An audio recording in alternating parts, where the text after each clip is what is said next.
In the short span of this century, humans have reduced the waterlogged area of our planet by over a half. The world's wetlands are in retreat. If a freshwater crisis is to be avoided in the coming decades, the marshes and swamps must be saved. Next month in San Jose, capital of Costa Rica, up to 130 nations gather to inject new resolve into the international community's commitment to save the world's wetlands.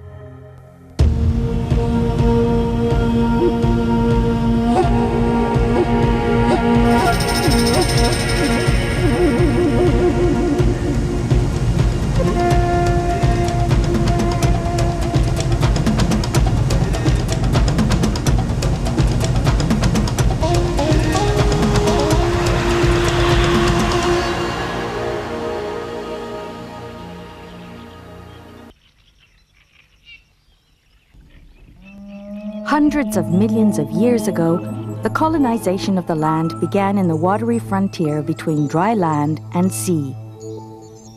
The still waters that comprise peat bogs, mangroves, swamps, ponds, marshes, and lakesides remain the powerhouse of evolution.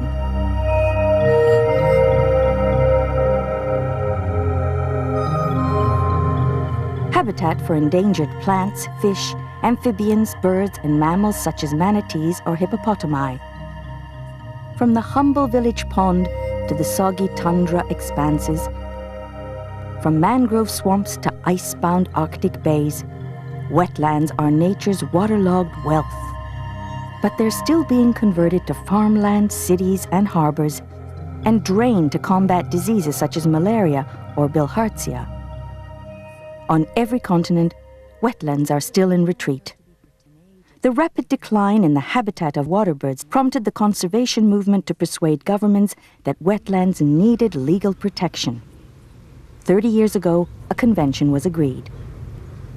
Since then, the case for protecting wetlands has become far stronger than keeping them as habitat for the waterbirds they nurture.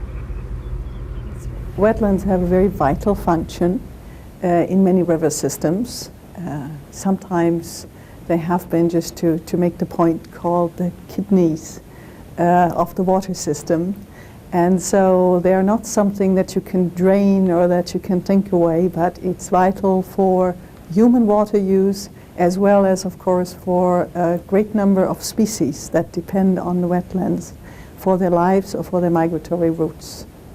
We have been working very hard in promoting the recognition of wetlands values and functions, and I think that if we put the emphasis in the values and functions of wetlands within the hydrological cycle, I think that that will be a win-win situation for making people, societies, communities, governments, business to recognize that wetlands are something that is worth caring for. About 1% of the planet's water supply is accessible to the human population. Rapid economic development, population growth, and climate change are outstripping the ability of river basins to meet our rising demand for fresh water. At a time when 1 person out of 3 is already experiencing water stress, there is no prospect we can meet future demand for clean water unless wetlands are safeguarded. Wetlands are nature's distilleries. As water flows from river channels into waterlogged sites, sediments are dropped, chemicals are absorbed, and pollutants filtered. The water seeps through the ground for storage in aquifers. In turn, these subterranean supplies feed wells or emerge to recharge rivers and streams. When not overtaxed, this intricate filtration process ensures year-round supplies of clean water for drinking and, above all, for irrigation, which accounts for nearly 3/4 of all the non-salty water used by human beings. It's a process that for thousands of years we have taken for granted, a free good that few nations count in assessing their economic wealth. That perception is starting to change. A dramatic and obvious reminder of their value is severe flooding. During periods of unusually heavy rainfall, wetlands act as a sponge, storing it and dispersing it as the water levels fall. China has paid a heavy price for destroying its watersheds and draining its wetlands. In 1998, 2,500 people lost their lives. Tens of thousands saw their homes swept away. The cost of the damages put in the hundreds of millions of dollars. China says it is stopping all further tree felling in watersheds and will restore wetland areas to help prevent flooding in the future. A recent study in the United States estimated that each square kilometer of undisturbed wetland in New England's Charles River Basin saves $500,000 in flood damage costs. But possibly, their most obvious economic value is in terms of fisheries, providing the world with 2/3 of its fish catch. Coastal inlets are where juvenile fish stocks find refuge. The ponds and creeks of Western Canada are the breeding sites for native salmon species. No tree felling is allowed in the area surrounding them or along the rivers. These are measures that may save one of the world's most important fisheries, as well as jobs for the native peoples. A lot of economic development of many countries is based on the resources of the coastal zone, and in many cases, the fisheries, the rich fisheries that are the basis for many of the big businesses in this planet, those fisheries originate in the wetlands of the coastal zone, like mangroves, for example, which are the nursery grounds for many, many important species that then become the fisheries resource. Destroying those wetlands can have very significant impact in the economy that is based on the resources of the seas. These pools are also pools of another kind, gene reservoirs. It is estimated that each year the planet's plant and animal genetic variety shrinks by 2%. Half the types of rice, one of the world's most important staple foods, are wetland varieties. Wild rice species surviving in the rapidly disappearing wetlands of Asia provide genetic information which may help in the development of disease-resistant and higher-yielding varieties. And since some lakes have been isolated for millions of years, the life forms in them have developed along their own paths. This lake in the Rift Valley of East Africa is home to 700 fish species, and 8 out of every 10 are found nowhere else on Earth. But the abuse of the world's wetlands continues.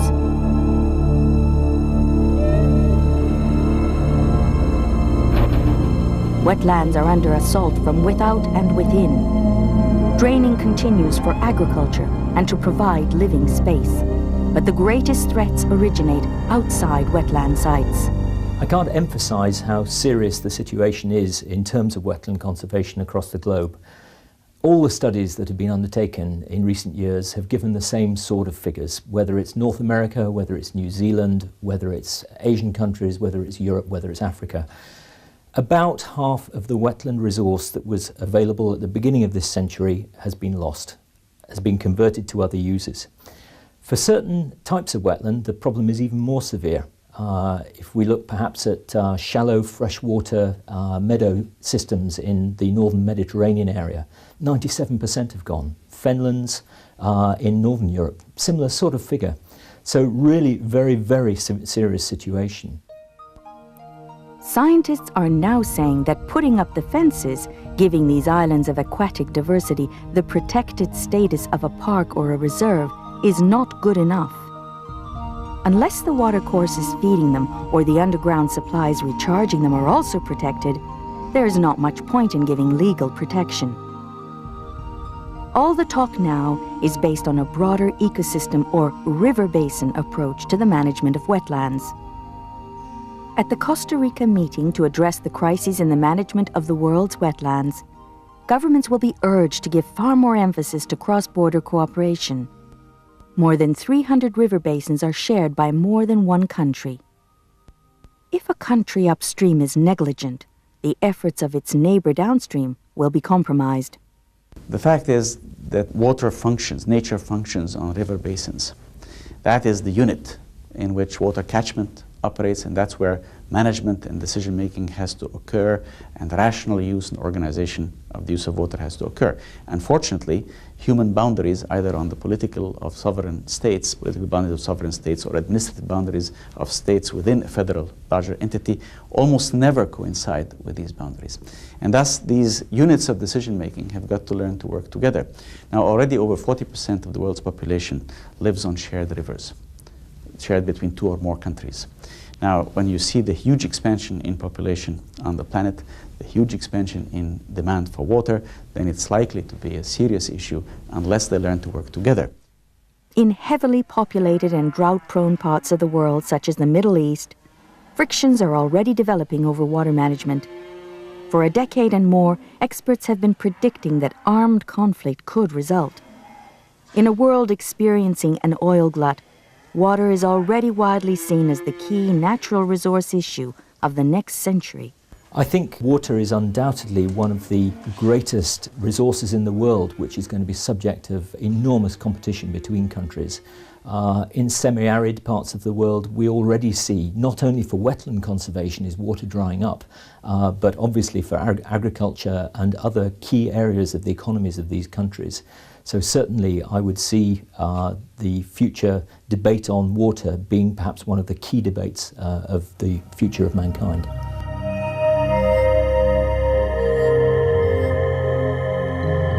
In Part 2, we look ahead to the conference in Costa Rica and assess the most promising strategies for saving the still waters.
Welcome back to our program about the world's wetlands. If the natural filtration system is to work, the most fundamental step is to ensure wetlands have an adequate water supply. Within any national water conservation strategy, it's up to the local authorities to make sure demand for water is managed. What we've done here is develop the notion of demand management. Now, this is a great protection for wetlands, because what happens is, like in this city like Cape Town now, the rain falls in the wrong season. In winter, the water is needed most in summer. And so there's a need for a dam here, and there's no doubt about it, the dam will have to be built. But the notion of demand management means that the City Council of Cape Town, the local authorities, now have to prove to me that they've taken enough measures to save water, to ensure that unaccounted for water, the loss of water, this is removed. And this averts the need for a dam for 5, 6, 10 years, which means you can take remedial measures for the wetlands that will be affected. Lack of awareness about the value of wetlands is another threat. On an increasingly urbanized planet, too few people realize that the water from their taps depends on nature's distillery. And within the tropics particularly, wetlands are too often viewed as wastelands, fetid swamps and breeding grounds for disease-spreading insects. There are many people in all sorts of levels of society, from the common people up to the leaders of society, that still, when you say wetlands, say, what are those? What are they good for? Why you are worried or we are concerned about wetlands? Why I should care about them? And I think that is a challenge, to change that perception. And changing perceptions can only come through public education. That's what's happening here in Florida, where visitors and residents alike are the target of a drive to increase awareness about the threats to the Everglades swamp and its most threatened resident, the manatee. In the Amazon basin, school children from fishing families are shown how overfishing and deforestation has caused the calamitous decline in the fish catch. And the educational campaign is of two parts. One is that we're discovering, of course, how important wetlands are for hatcheries, for all sorts of creatures that people like and recognize, but don't recognize that they are indeed a central part of the life cycle of all these creatures. That has to be elucidated. The other part that has to be clarified also is the enormous part that they play into the recharge and the hydrology system that enables the entire water system of the planet to function. Surely we can say to people, recognize the importance of your wetlands, start thinking in terms of conserving them, not just for their intrinsic beauty, but also for what they contribute in a functional sense to the water system and to the life cycles of so many creatures. Nosso projeto específico de pesquisa quer identificar. Our project is helping the community with research studies of the floodplain, as well as resource management programs that balance the commercial and domestic needs of the fishermen. Tanto de subsistência deles, como necessidades que têm a ver com a economia doméstica. Already by the 1960s, the plight of the world's wetlands was becoming a concern to WWF and IUCN, the World Conservation Union. With support from conservation groups dedicated to saving water birds, an international convention was signed by 18 governments in the Iranian city of Ramsar in 1971. Now 114 governments are parties to the accord. It's designed to be an international instrument to help foster national and local action. Everything is interrelated. You start from the local level, you see what is going on at the local level. In order to facilitate good actions, you establish good national policies. In order to establish not good national policies, you develop good international instruments. And that's what we are trying to do with the convention. We are creating, elaborated a good number of tools that should assist national governments to develop good national wetland policies to facilitate the action of people at the local level. Wetland sites deemed to be of special significance are conferred the title of Wetlands of International Importance, or a Ramsar site for short. There are more than 1,000 Ramsar sites around the world. The label adds a moral dimension, an internationally recognized treasure that governments will ensure are protected, and a stimulus to regional cooperation to safeguard cross-border sites. The Waddenzee, shared by Germany, Denmark, and the Netherlands, is a Ramsar site. So at a very early stage, it was, I think, was acknowledged not only by scientists and those living in the area, but also by governments that in order to protect the Waddenzee as one entity, the measures needed to be harmonized.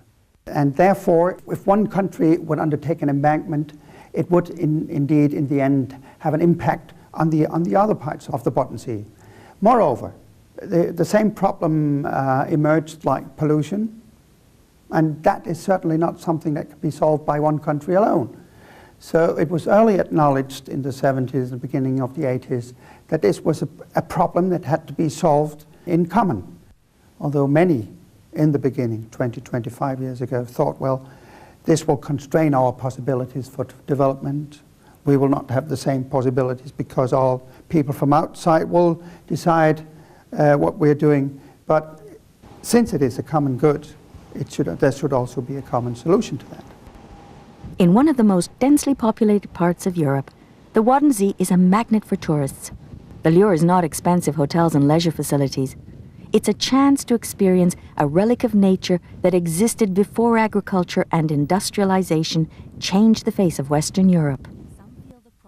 The revenues generated by discriminating tourists demonstrate that wetlands can pay their way in dollars and cents that can be recorded in any ledger. Ecotourism offers a major opportunity in some of the wetlands in the developing world. Wetlands which are absolute jewels in terms of biodiversity conservation. Lake Nakuru, Lake Naivasha in Kenya would be excellent examples, where bringing in ecotourism brings very significant dollars into the economy of the region, which would not be there if the wetland itself was not there. So we have a really direct example of the economic values of the services provided by these wetlands contributing to local economies. Revenue from tourists is easily counted. The economic reward for keeping river basins intact is incomparably greater and incomparably more difficult to put on a balance sheet. It is not for want of an effort on the part of the international community. You have to recognize the pricing of water as a fundamental tool to encourage conservation on a large scale. And I think the World Bank, of course, has been at the forefront of those arguing on this, but it's not alone. From the Dublin Principles onwards, through Rio, through the Beijing Declaration, there's been a recognition that water is an economic good that has to be adequately priced.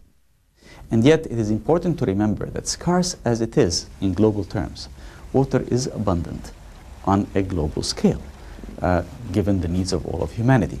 I mean, after all, 3/4 of the water flow that comes is runoff, and therefore a more systemic approach to water use, techniques of water harvesting in arid and semi-arid zones, approaches that will protect the aquifers and watch their recharge rates, all of that is doable. But it does require that the consciousness raising that's begun to take place in the last few years gets translated into political will for real action for change. You never know the value of water until the well is dry, is a saying from Africa. It's recognizing the value of water resources in the round that is the challenge for the new century. It's the high productivity from the highly biodiverse wetlands that humans benefit from. And historically, there's been a very strong link between communities and wetlands. And a lot of that comes from the direct benefits that communities derive from the wetlands, for example, in terms of food production, but also in terms of traditional medicines, in terms of fuel wood, in terms of building materials for construction. So therein lies your link, and therein the importance of conserving the biodiversity of wetlands, both at habitat level, at species level, but also at genetic level. Each year, consumers worldwide spend millions on buying pure, bottled mineral water. Taking its supplies direct from the watershed of the Alps, the French company Evian has decided to take a lead in providing support. It's helping to fund educational programs and measures to help protect Ramsar sites. L'eau, il y a 50 ans, ça coûtait rien. 50 years ago, water did not cost anything. Today, it is as expensive as the fuel from my heating, because water is becoming more and more a rare commodity. So I think that if we look in the long term, the interests of ecologists and of industrialists merge and become the interests of humanity.